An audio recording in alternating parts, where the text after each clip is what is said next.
Evangelho segundo escreveu São João, capítulo de número 5, versículo de número 1 em diante. Quantos acharam? Amém? Depois disso havia uma festa entre os judeus e Jesus subiu a Jerusalém. Ora, em Jerusalém, à próxima porta das ovelhas, um tanque chamado em hebreu Betesda, o qual tem 5 alpendres. Nesse jazia grande multidão de enfermos, cegos, coxos e paralíticos, esperando o movimento das águas. Porquanto um anjo descia em certo tempo ao tanque e agitava a água, e o primeiro que ali descia, depois do movimento da água, sarava de qualquer enfermidade que tivesse. Estava ali um homem que havia 38 anos se achava enfermo. E Jesus, vendo esse deitado e sabendo que estava nesse estado havia muito tempo, disse-lhe: queres ficar são? O enfermo respondeu-lhe: Senhor, não tem homem algum que, quando a água é agitada, me coloque no tanque, mas quando eu vou, desce outro antes de mim. Jesus disse: levanta-te, toma a tua cama e anda. Quando eu li esse texto, e já falei sobre ele algumas vezes, e nessas lidas, esse texto me saltou os olhos novamente. Há quem diga que essa história não aconteceu. Há alguns que dizem que isso aqui foi uma lenda. Há outra corrente teológica, que falam que existia um Deus, uma entidade, chamada Sereptes, que foi consagrado um templo a essa entidade na pequena região de Betesda, que era uma capital de Jerusalém, uma pequena região de Jerusalém, melhor, e as pessoas, os líderes religiosos, aproveitavam aquela lenda, aquele acontecimento, para vender as suas indulgências, mas não tem nenhuma comprovação verdadeira sobre o que aconteceu aqui. Não há nenhuma certeza absoluta do que aconteceu aqui. Não há nenhuma veracidade se isso realmente é verdade. Eu fico com a Bíblia, A Bíblia é a melhor fonte e ela é inerrante. Um anjo descia em certo tempo, então eu fico com a Bíblia. O texto é claro em dizer: depois disso havia uma festa entre os judeus. Tudo indica que é uma das festas principais de Jerusalém, que todo judeu tinha que subir para Jerusalém para estar ali junto com a sociedade, festejando. Próximo à porta das ovelhas, tinha ali um lugar com 5 pavilhões, e um dos pavilhões tinha um tanque, aonde descia um anjo em certo tempo. Quer dizer que há uma dúvida: será que hoje o anjo desce? Será que hoje vai ter um movimento das águas? Era em certo tempo. E um outro agravante: o nome do lugar se chama Betesda, que a tradução é Casa da Misericórdia. Mas olha a incoerência. No lugar que tem o nome de Casa da Misericórdia, é um lugar que tem menos misericórdia. Por quê, pastor? Por causa do relato do paralítico. Olha, não tem homem algum que, quando a água é agitada, me coloque no tanque. Então, esse lugar aqui virou uma utopia. Esse lugar aqui só está somente com o nome, com o título. Mas já perdeu o sentido do real propósito. Qual? As pessoas terem compaixão pelas outras que estão na mesma situação. Então, esse lugar aqui já perdeu o sentido. Aí, o que me levou a pensar sobre esse texto é porque as pessoas perderam o sentido, ou fez que aquele ambiente perdesse o sentido do propósito, do real propósito. Qual? Compaixão, misericórdia. Tudo está aqui no texto. Um anjo descia em certo tempo. Quer dizer, eu posso sair de casa hoje e o anjo não descer. Como eu posso sair de casa e o anjo descer e agitar as águas? Versículo 4 também. O primeiro que ali descia, quer dizer que o segundo já não era curado.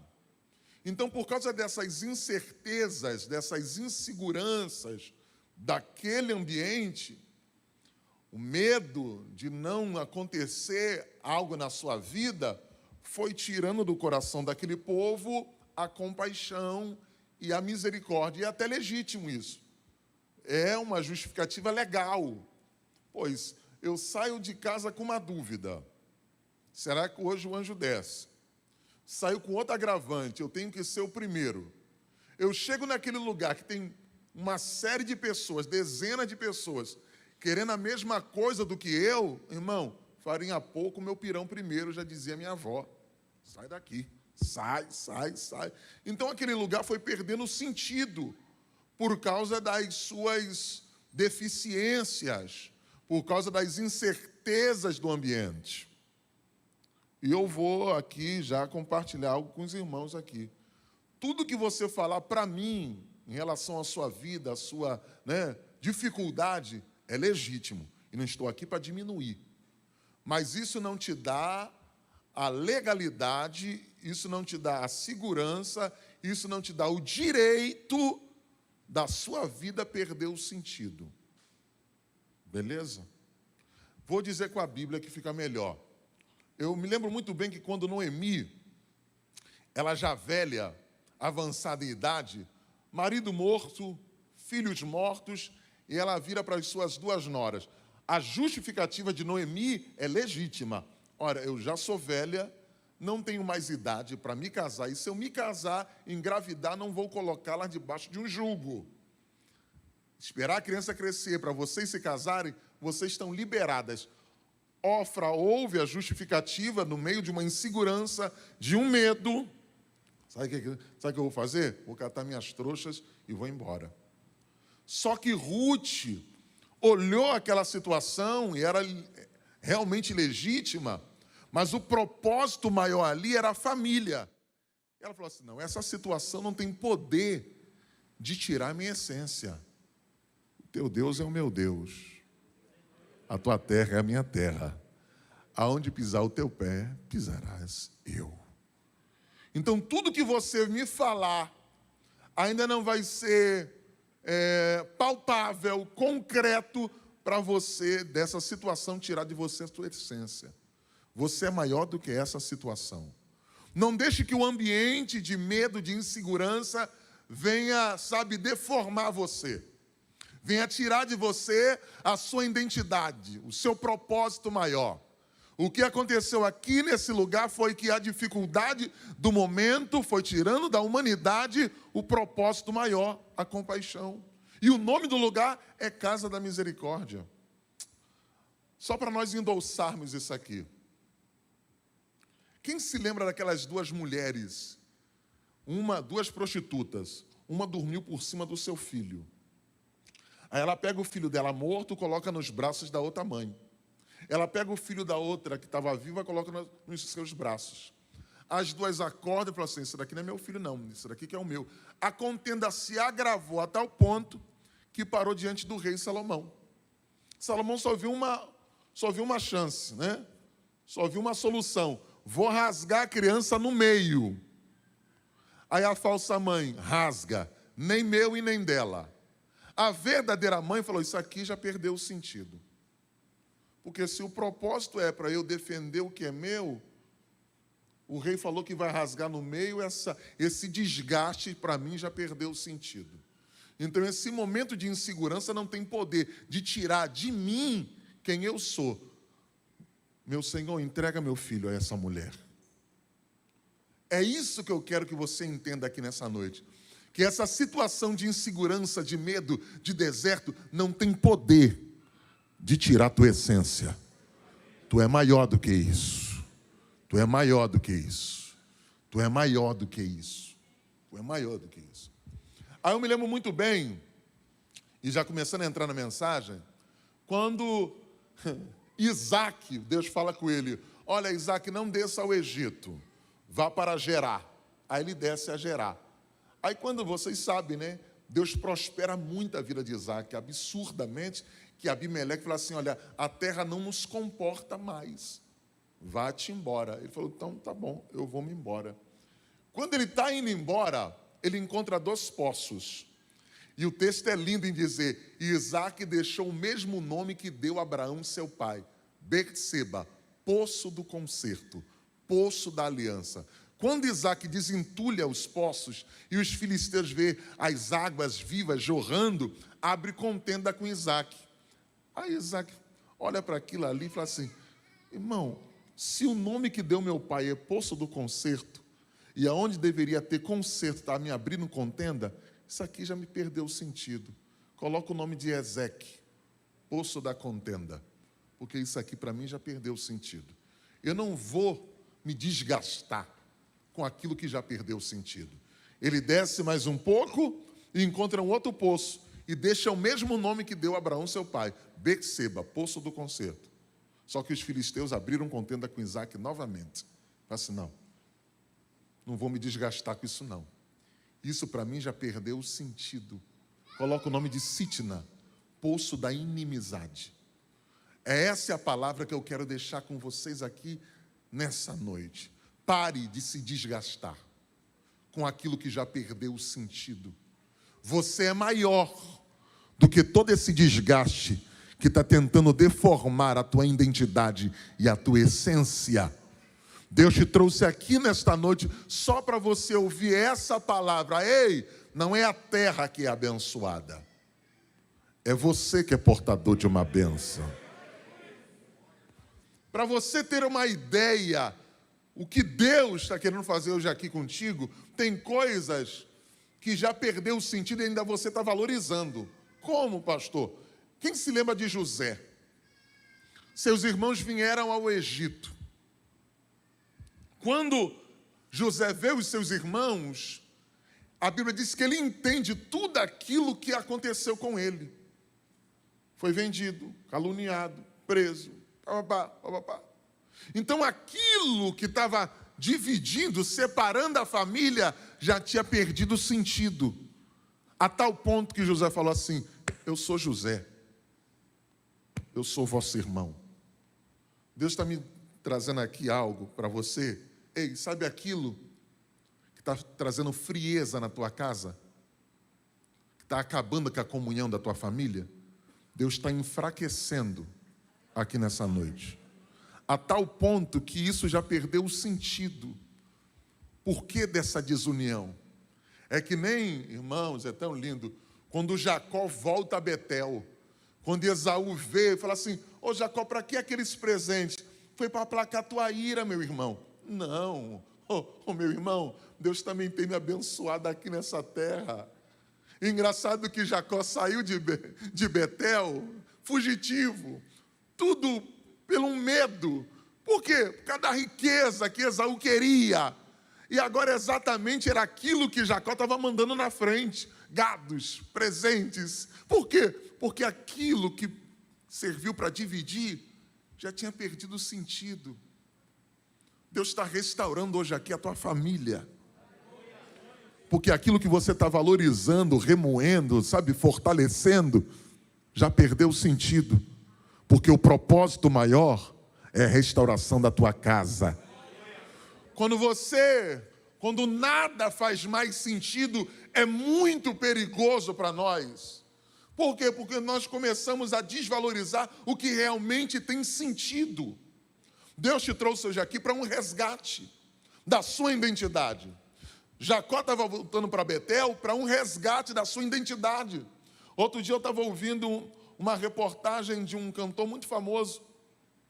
E ele fez uma declaração muito infeliz em um dos seus shows, dizendo que ele era o cantor mais rico, que ninguém nunca tinha conquistado mais nada além dele, e ele era o cantor mais top, enfim, na crista da onda. Quando ele acabou de falar, os companheiros falaram assim, olha, o que você falou, rapaz? Você perdeu o juízo? Você não tem noção do que você falou? Mas eu não falei nada demais. Deixa eu olhar o vídeo. Não estou vendo nada demais. E lia, e relia, e via, e ouvia o vídeo várias vezes, via e revia o vídeo. E ele não conseguia enxergar o que os outros estavam enxergando. Ele falou, quer saber? Não vou mais assistir esse vídeo, não. Passou 2 anos sem assistir aquele vídeo. Depois de 2 anos, ele falou assim, eu vou assistir o vídeo. Ele dando a reportagem. Quando ele, depois de 2 anos, assistiu o vídeo, ele tomou um choque de realidade. Ele falou, o que eu falei?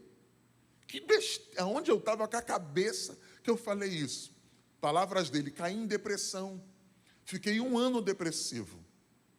Agora eu comecei a entender, depois que eu vi aquele vídeo, o que Adriano, ele dizendo, o imperador, quando saiu da Inter de Milão e foi lá para o Complexo do Alemão, porque ele queria um reencontro com ele mesmo, porque mais nada fazia sentido para ele. Deus me trouxe aqui nessa noite só para dizer para alguém que está me vendo, me ouvindo aqui. Tem um varão aqui. As mãos dele estão cheias de identidades novas. E eu vejo ele passando de banco a banco, entregando, conforme ele estivesse te devolvendo aquilo que perdeu o sentido na tua vida. Que não adianta estar aqui, irmãos, ocupando um espaço, se isso aqui para você já perdeu o sentido, se isso aqui já não tem mais valor.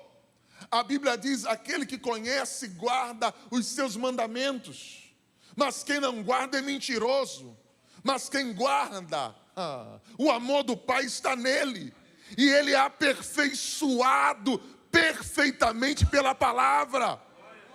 Eu não estou falando aqui de ler 3 capítulos por dia para você, no final do ano, ler a Bíblia toda. Quando essa palavra aqui, ela deixa de ter sentido na tua vida. Quando isso aqui já não tem mais valor, já não exerce mais influência no seu interior. Aí é perigoso demais. Porque você já começa a desvalorizar esse ambiente aqui. Aleluia, glória a Deus. É tão sério isso que Paulo tinha uma enorme preocupação com a igreja do Senhor. Você vai ver isso em 1 Coríntios capítulo 11, versículo 17 em diante. Ele fala assim, eu não vos chamei para isso, porque os mais afortunados estão constrangendo os menos afortunados. Há contenda no meio de vós. Fiquei sabendo que até heresia, mas eu deixei para que os verdadeiros se manifestem. Ei, o que eu recebi do Senhor, eu também vos ensinei. Que Jesus, na noite que foi traído, tomou o pão. E tendo dado graça, o partiu e disse, tomai e comei, esse é meu corpo que é partido por vós. Ei, quem tem fome, come em casa. Esperais uns pelos outros. Por isso que há entre vós muitos fracos, doentes, e muitos que dormem. Porque eles estavam banalizando a ceia. A ceia já tinha perdido sentido para a igreja. A igreja brasileira precisa de um resgate da sua identidade. Lá fora, irmãos, tem um grupo que defende sociopatas, defende serial killers, porque todo sociopata é incapaz de sentir arrependimento. Todo sociopata é incapaz de sentir-se culpados. Então, lá fora estão criando uma geração sem culpa. Uma geração que é incapaz de sentir-se culpados ou ter algum tipo de arrependimento. Quando isso está lá fora, tudo bem, beleza. Mas quando isso começa a atravessar as portas da igreja para dentro, é preocupante. Porque todo sociopata não tem lembrança, não tem memória, não tem arrependimento. Aí vem a Bíblia. Conheça as tuas obras. Lembra de onde tu caíste e arrependa-te. Tenho, porém, contra ti que deixaste o teu primeiro amor. Volta a praticar as tuas primeiras obras, senão eu verei a ti depressa e removerei de ti o teu cartiçal. Aleluia, glória a Deus. É tão sério isso, irmãos. Se nós não tomarmos cuidado, nós estaremos criando sociopatas espirituais, serial killers espirituais, que são incapazes de sentir arrependimento, estão levando a vida como quer, no jeito que quer, sem nenhuma preocupação. Só que Deus desceu aqui nessa noite, só para dizer para alguém: hoje eu vou resgatar a tua consciência. Aleluia, glória a Deus. Porque não adianta, irmão, eu sou do projeto, eu sou da Assembleia de Deus, eu sou da Batista. Aí coloca o nome da denominação como escudo. Aí a Bíblia diz, Tiago dizendo: a verdadeira e pura religião é aquela que atende os órfãos, as viúvas e aqueles que estão em aperto, precisando de socorro. Quando a igreja começa a perder o sentido, a noção do que é igreja, começa a cuidar dos seus próprios interesses. Só que Deus nos trouxe aqui para ouvir essa instrução. Aleluia. Que não adianta somente ter o nome de igreja, tem que ser igreja. Não adianta ter nome somente daquele que vive, mas está morto. Tem que estar vivo, tem que ter nome, tem que estar respirando, tem que fazer aquilo que Deus quer. Aleluia. Quantos estão entendendo essa palavra? Deus te trouxe aqui para um resgate tão sério, tão profundo, que a gente tem um costume de dizer, hoje até virou hábito: eu amo meu irmão, eu amo meu irmão, eu amo meu irmão. Aí vem a Bíblia dizendo: você diz que ama seu irmão. Não, melhor, você diz que ama a Deus e aborrece seu irmão? Como pode você amar a Deus que você não viu e aborrecer o seu irmão que você viu? É um mentiroso. Que a gente quer uma fórmula para o fogo cair. A gente quer um coelho da cartola para o mundo espiritual acontecer. Mas quando isso aqui perde o sentido, irmão, não adianta pregador bom, nem cantor bom. Porque a fórmula ainda é a mesma. Qual pregador? Quão bom e quão suave é. Que os irmãos vivem em união, é como o óleo precioso que desce sobre a cabeça, escorre sobre a barba e vai até a orla dos seus vestidos. Quando nós começarmos a entender o real propósito, para que fomos chamados. Pastor, o senhor não sabe o que está falando. Hoje o senhor não veio com a mensagem. Não, meu filho. Eu quero dizer para você que você só está vencendo essa pandemia porque Deus ainda viu serventia em você. Muita gente morreu. Você está aí respirando pelos teus lindos olhos, pelos teus lindos cabelos. Já nem tenho. A Bíblia diz: se o sal se tornar insípido, para nada serve, a não ser pisado pelos homens. Você só está aqui porque Deus ainda viu serventia. Quando você não tiver mais serventia no reino, Deus te arrebata da terra. Então levanta as tuas mãos e comece a adorar.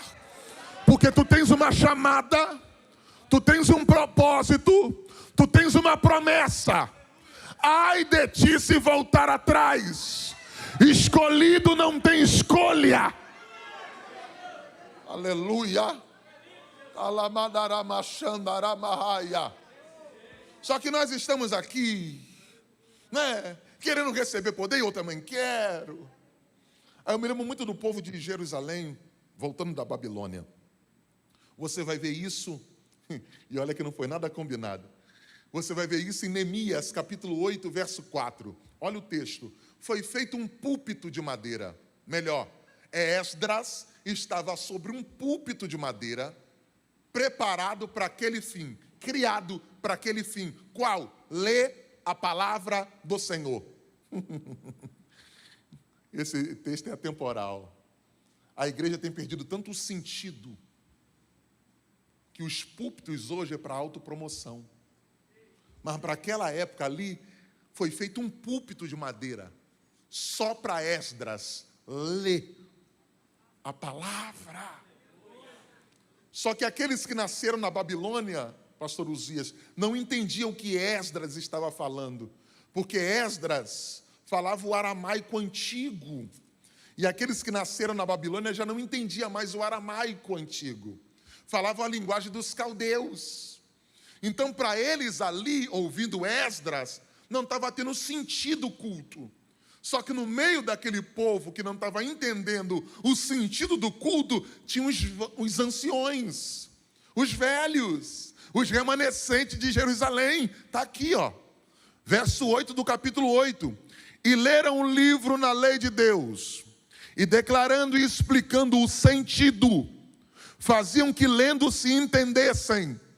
Quando os intérpretes, os anciões, começaram a dar sentido ao culto, explicando para os mais novos: esse é o nosso culto, essa é a nossa palavra, essa é a nossa terra, essa é a nossa linguagem, diz o texto. E eles se colocaram de pé e começaram a chorar copiosamente, porque tudo começou a fazer sentido na sua mente.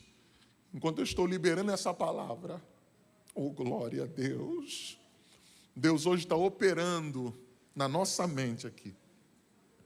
Não vos conformeis com este mundo, mas antes transformai-vos o vosso entendimento na renovação da vossa mente. Só assim experimenteis qual seja a boa, agradável e perfeita vontade de Deus.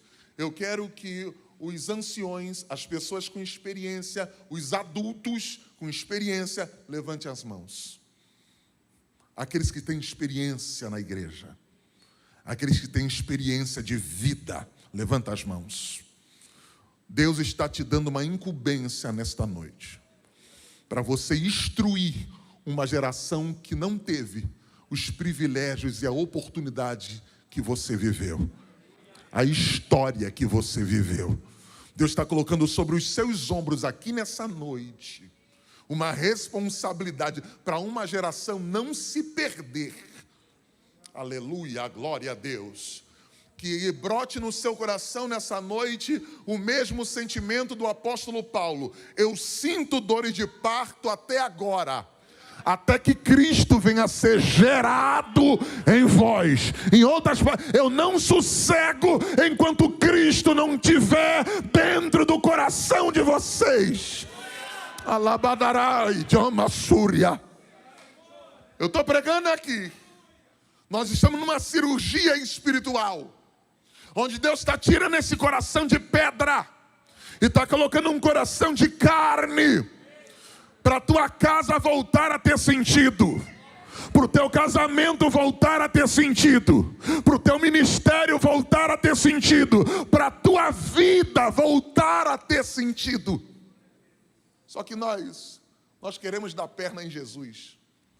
Nós achamos que 2 horas de culto é suficiente para ter uma vida espiritual intensa.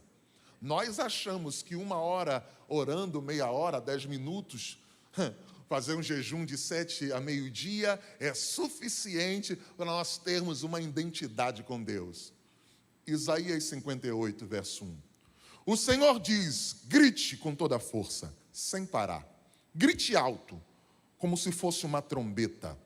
Anuncie ao meu povo, os descendentes de Jacó, os seus pecados e as suas maldades. De fato, eles me adoram todos os dias e dizem que querem saber qual é a minha vontade, como se fosse um povo que faz o que é direito e que não desobedece às minhas leis. Pedem que lhe dês leis justas e estão sempre prontos para me adorar.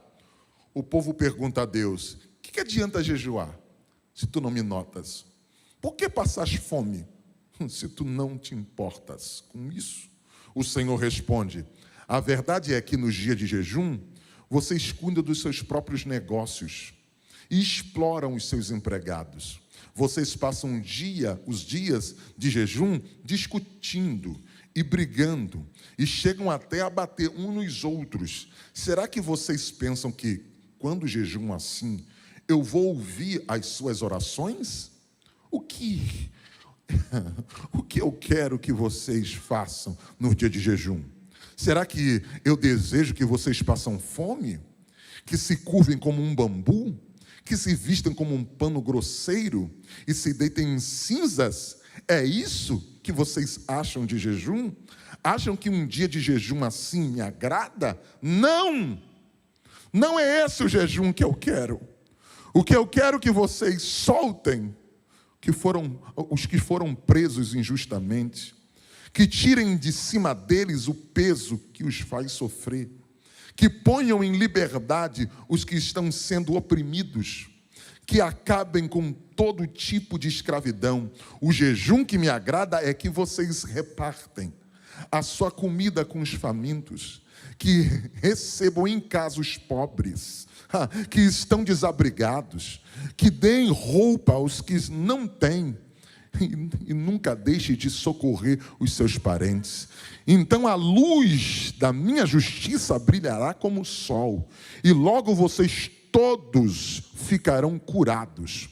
E o Senhor, o Salvador, os guiará, e a presença do Senhor Deus os protegerá por todos os lados. Nós estamos, irmão, o negócio é tão profundo hoje aqui, que Deus está querendo resgatar o propósito do real jejum. O jejum para nós perdeu o sentido. Na verdade, a gente não está fazendo jejum. A gente está fazendo dieta. Porque quando você jejua, aleluia, você está querendo uma intimidade com Deus. Algo mais além.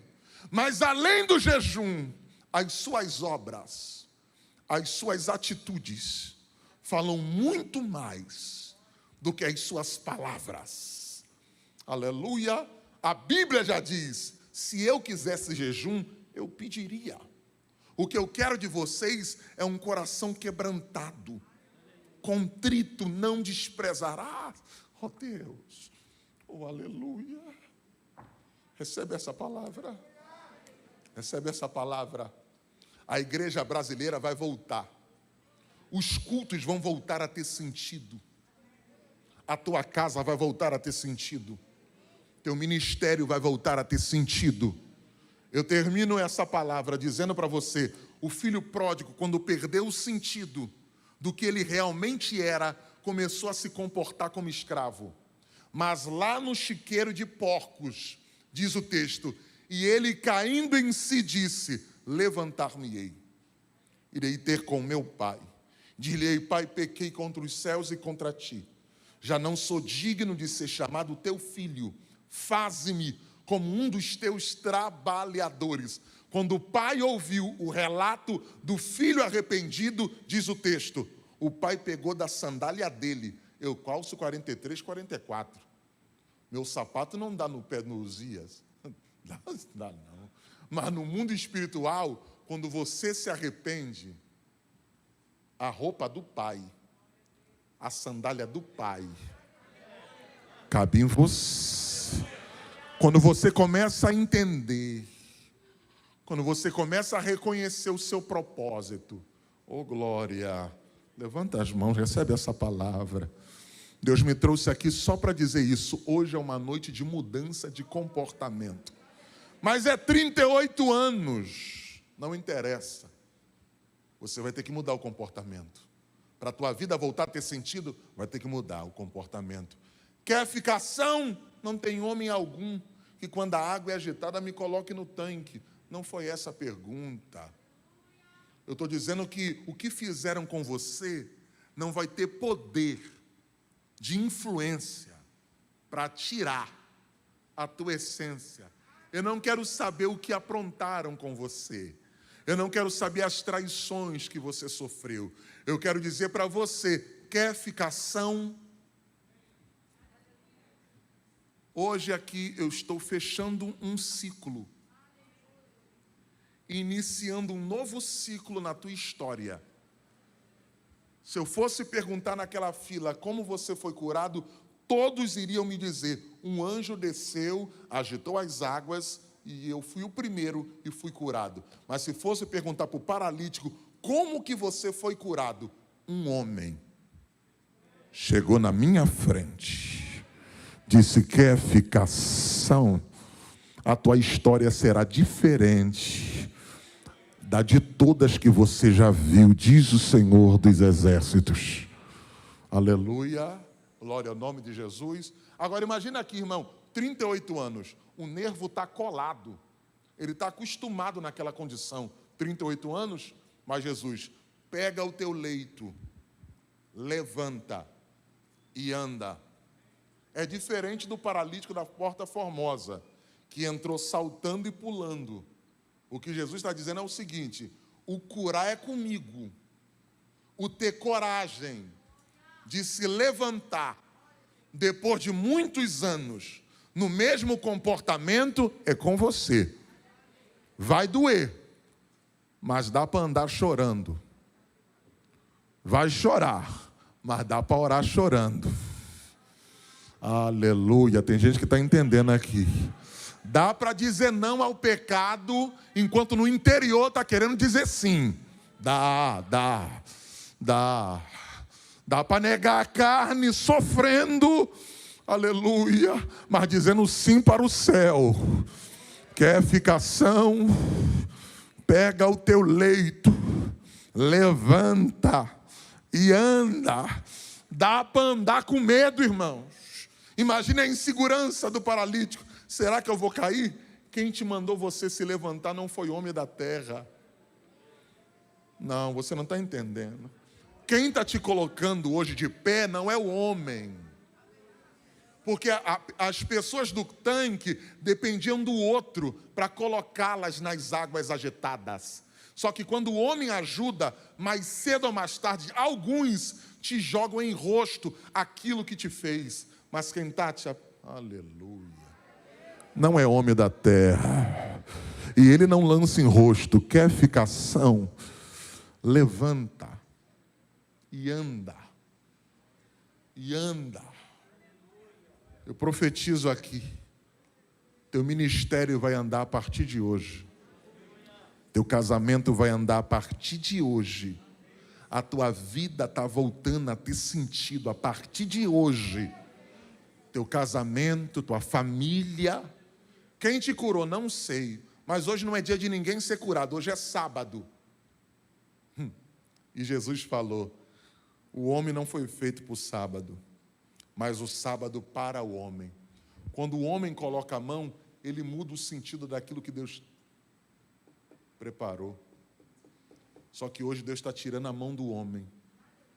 Ninguém vai mudar o sentido da tua vida.